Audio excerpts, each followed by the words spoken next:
पढ़ने वाले हैं रदरफोर्ड्स एटॉमिक मॉडल, जिसको कि हम प्लानिटरी मॉडल भी कहते हैं, क्योंकि वो प्लैनेट के रेवोल्यूशन की हेल्प से हमें सिखा रहे थे एक एटम का स्ट्रक्चर। तो अब क्या हुआ था इसमें, उन्होंने क्या बताया था, suppose that the structure of atom was like a solar system, कि जो एटम का स्ट्रक्चर है वो एक सोलर सिस्टम के जैसा है। किस तरीके से, अगर आप यहाँ पर देखोगे तो ये है एटम का स्ट्रक्चर, जिसपे कि पॉजिटिव चार्ज एकदम मिडल में है, न्यूक्लियस में है, और जो नेगेटिव चार्ज है उसी तरह जिस तरह जो प्लैनेट्स है सन के अराउंड रिवॉल्व करते हैं, यहाँ पर रिवॉल्व करते हैं, उसी तरह से जो नेगेटिव चार्ज है ये भी पॉजिटिव चार्ज के साइड इस तरीके से रिवॉल्व करता है इसके अराउंड। ठीक है, अब इन्होंने एक गोल्ड फॉइल अल्फा रे स्कैटरिंग एक्सपेरिमेंट करा था, जिससे कि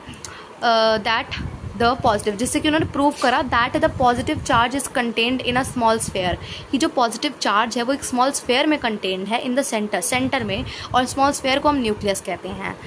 इसके साथ साथ उन्होंने क्या बोला, most of the space in an atom is empty, ज़्यादातर जो जगह है एटम में वो एम्प्टी है, and the entire mass of an atom is concentrated in the nucleus, और जो एटम का इंटायर मास है वो न्यूक्लियस में कंसनट्रेटेड है। The electrons revolve around the nucleus as planets revolve around the sun, उन्होंने क्या बोला कि जो इलेक्ट्रॉन्स है वो इस तरीके से रिवॉल्व करते हैं अराउंड द न्यूक्लियस जिस तरीके से प्लैनेट सन के अराउंड रिवॉल्व करते हैं। Rutherford also propose that nucleus contains other particles that has no charge, उन्होंने ये भी बोला कि न्यूक्लियस में अदर पार्टिकल्स भी होते हैं जिनमें कोई चार्ज नहीं होता, that only contribute to the mass, जो कि सिर्फ और सिर्फ मास में है होता उनके अंदर,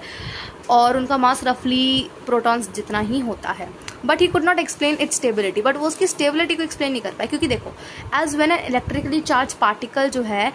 like an electron constantly is moving, अगर कोई इलेक्ट्रिकली चार्ज जो पार्टिकल जैसे इलेक्ट्रॉन वो कॉन्स्टेंटली मूव कर रहा है, तो धीरे धीरे उसकी जो एनर्जी है it will lose its energy and it will eventually collapse into the nucleus, वो अपनी एनर्जी लूज कर जाएगा और न्यूक्लियस में कोलैप्स कर जाएगा, और वो वहाँ पर एटम अनस्टेबल हो जाएगा। सो ये था about it. Let's go through the revision of this. He proposed that the structure of atom was like a solar system, and through his alpha particle scattering experiment he said that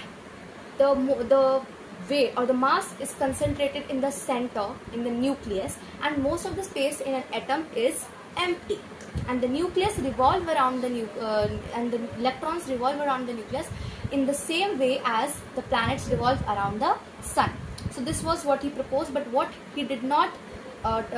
explain was that the stableness of the atom, because when an electrically charged particle will continuously revolve, it will lose its energy and collapse into the nucleus, causing the atom to be unstable. That's it. Bye bye.